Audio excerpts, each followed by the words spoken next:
हाल ही में भारत ने अपनी सैन्य ताकत को जिस तेजी से आगे बढ़ाया है, उसने पूरी दुनिया का ध्यान अपनी ओर खींच लिया है। एक समय था जब भारत सिर्फ अपनी सीमाओं की रक्षा तक सीमित था। उन्होंने कहा 55 साल पहले क्या हुआ था, पाकिस्तान के 2 टुकड़े हुए थे, ये उन्होंने कहा। और उन्होंने कहा कि अगर दोबारा ऐसी नजर हरकतें पाकिस्तान ने की तो अब पता नहीं पाकिस्तान के कितने हिस्से हो जाएंगे। लेकिन अब भारत की रणनीति कहीं ज्यादा बड़ी और दूरगामी हो चुकी है।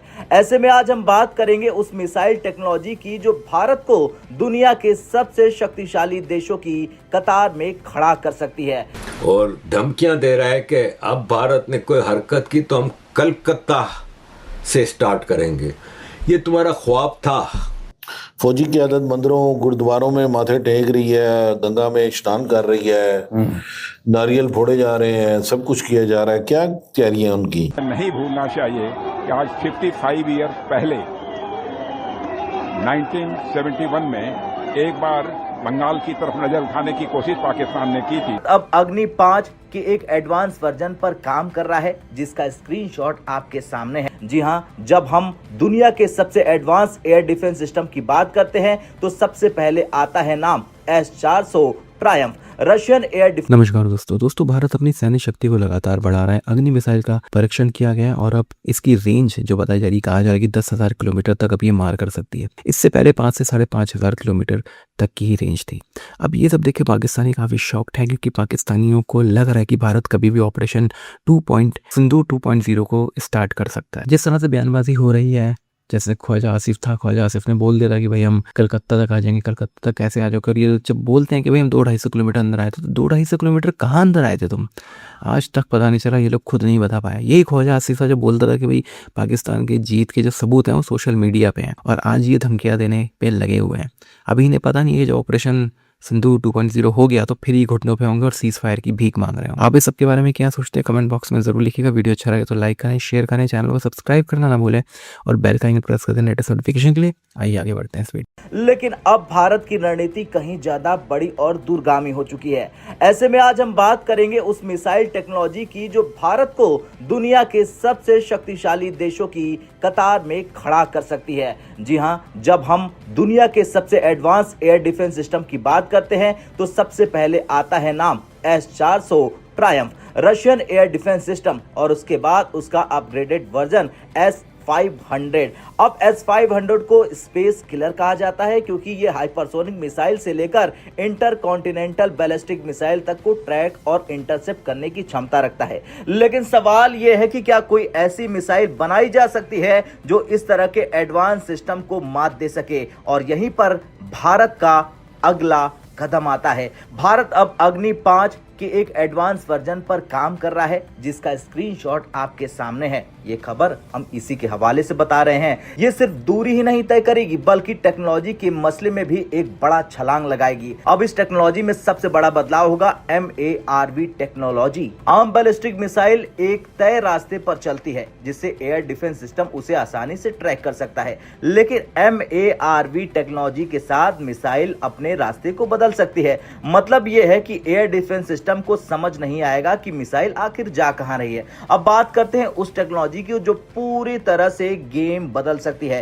इस नई मिसाइल में डिकॉय स्ट्रेटजी का इस्तेमाल किया जाएगा। जब मिसाइल अपने टारगेट के करीब पहुंचेगी तो ये सिर्फ एक वॉरहेड नहीं छोड़ेगी, बल्कि कई डमी टारगेट को भी छोड़ेगी। इससे एयर डिफेंस सिस्टम कंफ्यूज हो जाएगा, असली वॉरहेड को पहचानना मुश्किल हो जाएगा। मान लीजिए कि S-400 Russian air defence system एक साथ 80 टारगेट को एंगेज करता है, लेकिन अगर उसके सामने 100+ टारगेट आ जाए तो सिस्टम ओवरलोड हो सकता है। यानी यही रणनीति भविष्य के युद्धों में निर्णायक साबित हो सकती है। अब बात करते हैं रेंज की, तो अग्नि 5 इंटरकॉन्टिनेंटल बैलिस्टिक मिसाइल की मौजूदा रेंज लगभग 5,000 से 5,500 किलोमीटर तक बताई जाती है, लेकिन नए वर्जन में इसे बढ़ाकर करीब 10,000 किलोमीटर तक ले जाने की योजना है। दोस्तों, भारत के जो डिफेंस मिनिस्टर हैं, उन्होंने बड़ी प्रोवोकेटिव स्टेटमेंट दी है। अगेन लग ये रहा है कि जैसे वो कहते हैं ना, माहौल गर्म किया जा रहा है।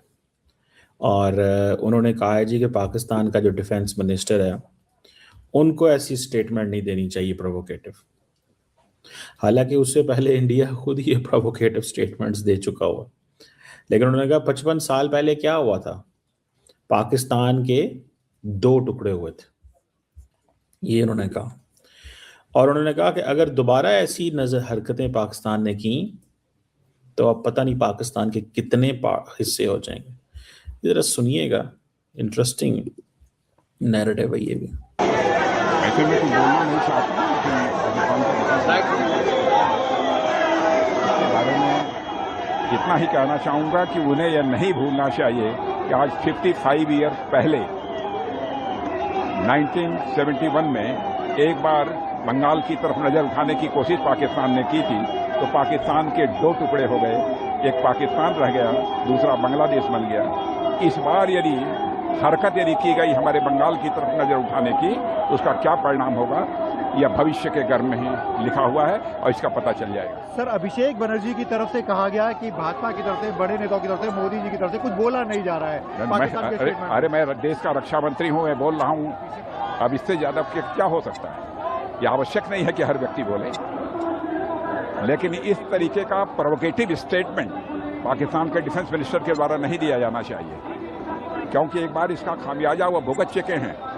आज के 55 ईयर्स एगो, यानी 55 वर्ष पहले, उसका परिणाम यह हुआ कि पाकिस्तान 2 टुकड़ों में खंड खंड हो गया, एक पाकिस्तान बना और बांग्लादेश। और इस बार ऐसी ही हमारे बंगाल की तरफ नजर उठाकर देखने की कोशिश की तो कितने टुकड़े होंगे ये ऊपर वाला ही जानता है।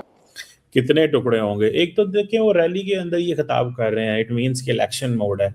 दूसरा ये है कि अवाम की सपोर्ट बता रहे हैं कि जो हम करेंगे उसके पीछे हमें अवाम की सपोर्ट हासिल है। This is what he saying. ये पाकिस्तान के डिफेंस मिनिस्टर है ख्वाजा आसिफ, ये उन्होंने अगले दिन एक स्टेटमेंट दी थी, ये जरा सुनिएगा, उसके जवाब में ये बात है। अपनी दुश्मन भारत जो है वो गिराया हुआ है, अजीब अजीब बातें करते हैं, हवास बाख्ता हुए हैं। दोबारा रचाने की भारत ने कोशिश की तो पहले तो 200-250 किलोमीटर तक हम गए थे, इस दफा कलकत्ते तक पहुंचा के उन्होंने कहा पहले तो हम 200-250 किलोमीटर गए थे, इस दफा हम कलकत्ते तक पहुंचा के आएंगे इनको। सो इट मीन्स कि दे अंडरस्टैंड दिस कि पाकिस्तान जो है ना, वो पाकिस्तान को क्या जवाब देना है। टेररिस्ट जो है ना, वो धड़ल्ले से सिर्फ ये नहीं कि इनकी प्रॉपर्टी, इनके बिजनेसों पे, इनकी बेटियों पे हमले करते ही रहते हैं। पाकिस्तान का डिफेंस मिनिस्टर है ख्वाजा आसिफ, इसको पाकिस्तान आर्मी का बॉस है नॉर्मली तो, लेकिन इसको सिर्फ सोशल मीडिया पे और मीडिया पे भौंकने के लिए रखा है। ये कह रहा है कि इस बार हम आरएसएस के कैंपों पे हमला करेंगे और धमकियां दे रहा है कि अब भारत ने कोई हरकत की तो हम कलकत्ता से स्टार्ट करेंगे।